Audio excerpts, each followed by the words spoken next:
Bonjour à tous. Alors pour cette démonstration, je vous propose de réaliser le pot pour les peintures avec le pinceau et la boîte de conserve. Donc ce modèle est réalisé en américaine. Je vais vous montrer donc comment le réaliser. Alors moi je le fais en une cuisson, mais bien sûr on peut le réaliser en 2-3 cuissons en fonction de sa facilité ou la façon dont on travaille. Donc là je vais vous montrer comment on prépare une peinture à l'américaine. Donc on va utiliser, moi j'utilise l'huile molle de Felipe Pereira. Après vous avez d'autres huiles qui existent et qui sont très bien également. Donc là j'ai préparé déjà toutes mes couleurs. Et là je vous montre une préparation d'une couleur pour vous montrer comment je la prépare. Donc là on met simplement que l'huile molle. Et on va petit à petit écraser le pigment jusqu'à obtenir une pâte.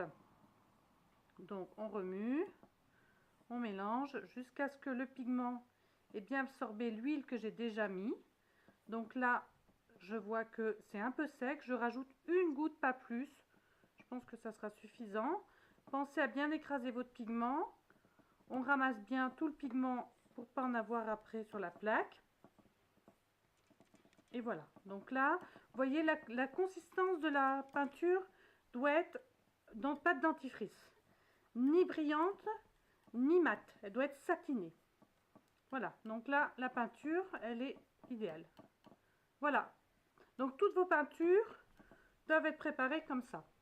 Et moi, je les stocke sur une autre palette. Il est mieux de préparer sur une plaque et de stocker après.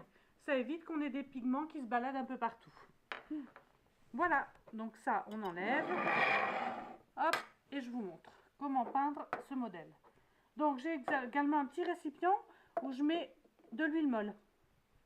Vous allez voir, comprendre pourquoi. Voilà. Ensuite, j'ai un récipient avec de l'essence d'orange. Moi, j'utilise pas de térébenthine, mais après, libre à chacun de faire ce qu'il veut. Simplement, l'essence d'orange, elle ne doit pas être utilisée pour la méthode classique. Chaque méthode doit avoir son essence, soit térébenthine ou orange, mais on ne doit pas mélanger les deux méthodes. Voilà. Donc là, j'ai commencé déjà à mettre le dessin sur ma plaque et je vais réaliser le modèle.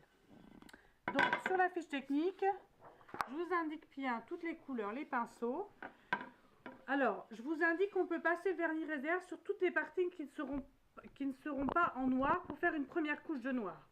Moi, je le fais directement. Mais si vous êtes plus à l'aise, vous pouvez passer déjà tout votre dessin au vernis réserve pour faire une première couche de noir, cuire et repasser une deuxième couche de noir. Moi, je préfère faire tout en même temps, mais libre à chacun. Voilà. Ensuite, les pinceaux américains. Donc, on a plusieurs tailles, mais c'est toujours le même genre de pinceau, c'est-à-dire que ce sont des pinceaux plats. Voilà, donc moi j'en utilise de plusieurs tailles. C'est pareil, chacun fait en fonction de son habileté avec les pinceaux. Donc là, je trempe dans l'essence d'orange et je mets bien dans l'huile. Le pinceau est un peu sale, mais ce n'est pas grave. Hop, on les sort bien après. Ça, c'est important. Alors, c'est vrai qu'on a les ongles sales parce que du coup, on est obligé de faire avec le doigt pour vraiment éponger toute l'huile. Et ce qui est important, c'est de mettre en éventail. Donc, on écarte bien le pinceau. Voilà, donc là, mon pinceau, il est prêt. Donc, je vais commencer par la boîte de conserve. Je reprends un petit peu d'huile et je vais chercher mon gris. Donc, hop, mon gris. Et je viens poser mon gris.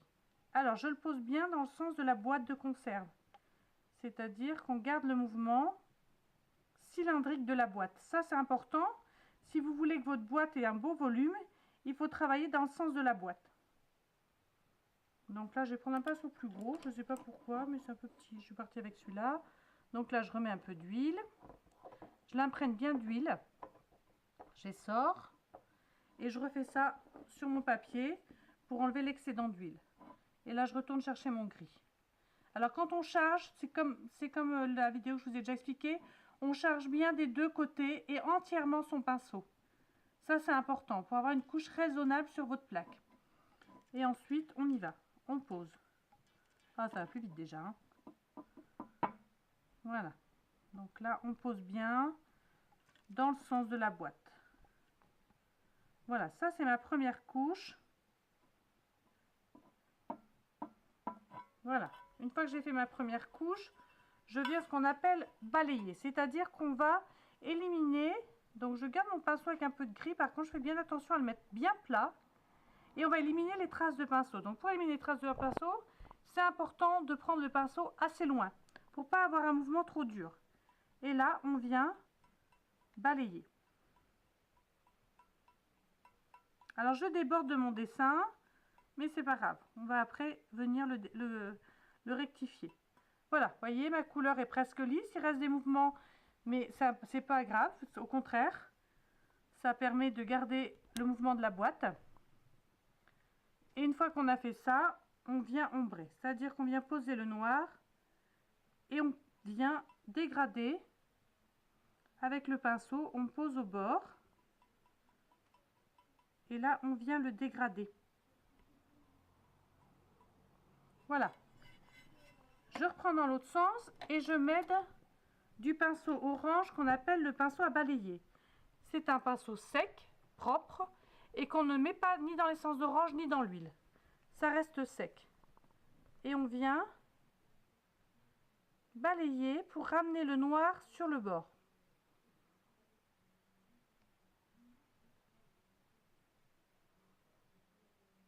Voilà. Donc vous voyez, on a bien cette démarcation entre le clair et le foncé. C'est important pour le volume. C'est ce que je vous disais tout à l'heure. Le volume est important. Donc on balaye bien. On éclaircit un maximum sur ce côté.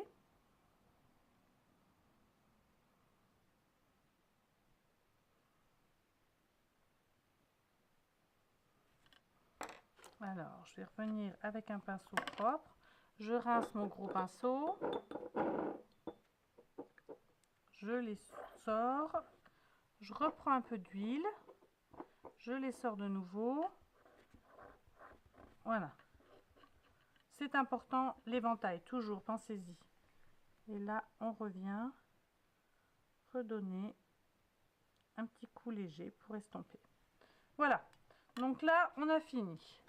On vient nettoyer son bord. Alors, soit la gomme américaine, soit les gommes en coton, si vous avez la chance d'en avoir. Voilà. Alors, moi, je m'appuie sur le bord de la plaque pour tracer droit. Je viens là et je suis tout le long comme ça pour être sûr d'être aligné à ma plaque. Voilà. Donc là, on a un morceau de la boîte de conserve. Ensuite, on va tracer les petites lignes droites. Donc là, on prend un pinceau plus petit qu'on vient mettre de nouveau à l'huile. Et on vient prendre son noir. Avec le noir, vous allez venir tracer. Alors, c'est important. Je vais peut-être pas prendre ce pinceau. Je vais en prendre un plus souple.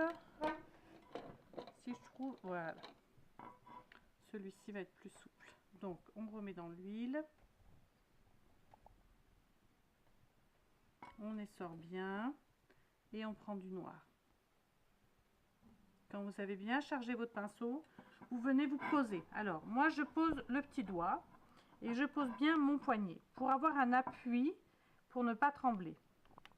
Donc, une fois que c'est bien posé, je viens, sauf si mon mari fait bouger la table, je viens tracer mes lignes.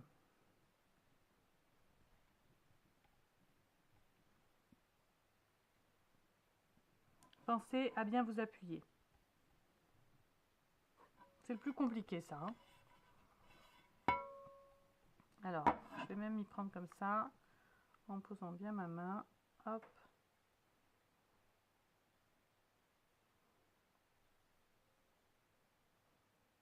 Et on continue.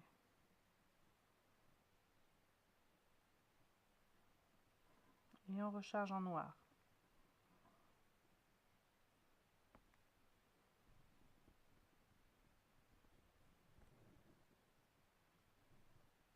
Alors, si vous voulez éviter d'effacer votre dessin au fur et à mesure, il est judicieux de mettre du cellophane sur votre dessin que vous avez décalqué pour éviter d'effacer le dessin au fur et à mesure. Parce que c'est vrai que quand on est concentré sur quelque chose, on ne se rend pas compte qu'on peut abîmer autre chose. Donc là, on y va jusqu'au bout. Voilà. Là, j'ai un peu grossi. Donc, je reviens avec mon pinceau large et je rattrape ça. Hop. L'avantage de l'américaine, c'est que ça ne sèche pas et qu'on a le temps de revenir arranger ce qu'on a abîmé ou ce qu'on n'a pas réussi.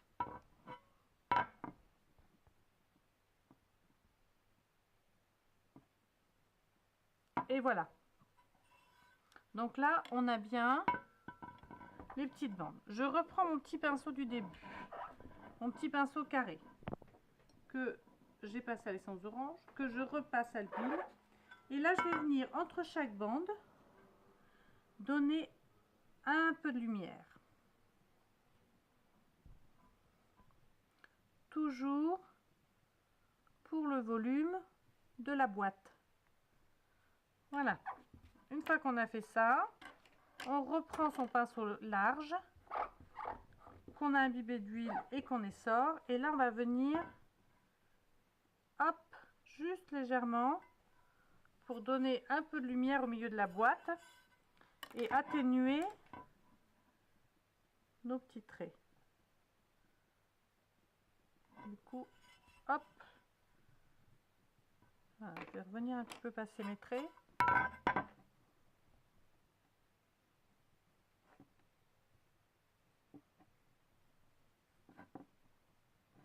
Voilà. Alors, ce que j'aime, c'est avoir le contraste de tout.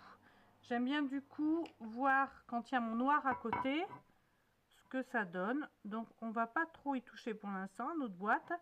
On va avancer un petit peu plus dans le modèle. Et au moment où on va faire le noir, on va se rendre compte des contrastes et des lumières qui sont importantes.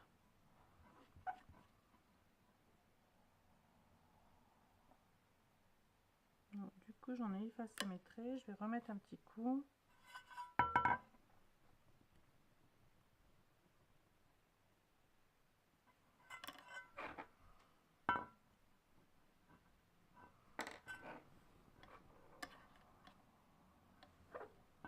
Rien n'est fixe, hein. Donc tant qu'on n'est pas content du résultat, on continue à le travailler. Une fois que j'ai fait ça, je vais venir faire l'intérieur de ma boîte qui va être, elle, du coup plus foncée puisqu'elle est à l'ombre.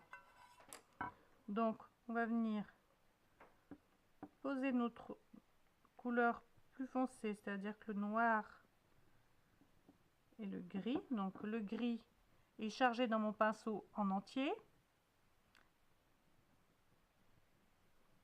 Je charge bien mon gris et après je prends un peu de noir sur le côté. Voilà, ce qui me permet d'avoir une couleur bien foncée. Le noir qui est sur le côté, je le dépose le long de la boîte pour accentuer la partie foncée. Et là, on continue. Hop. Pareil ici, on vient accentuer et on dégrade. Voilà, on va ramener une petite lumière en haut pour donner la profondeur. Et on balaye. Voilà. Donc, là, on a fait notre boîte de conserve. Maintenant, on va attaquer notre bouteille.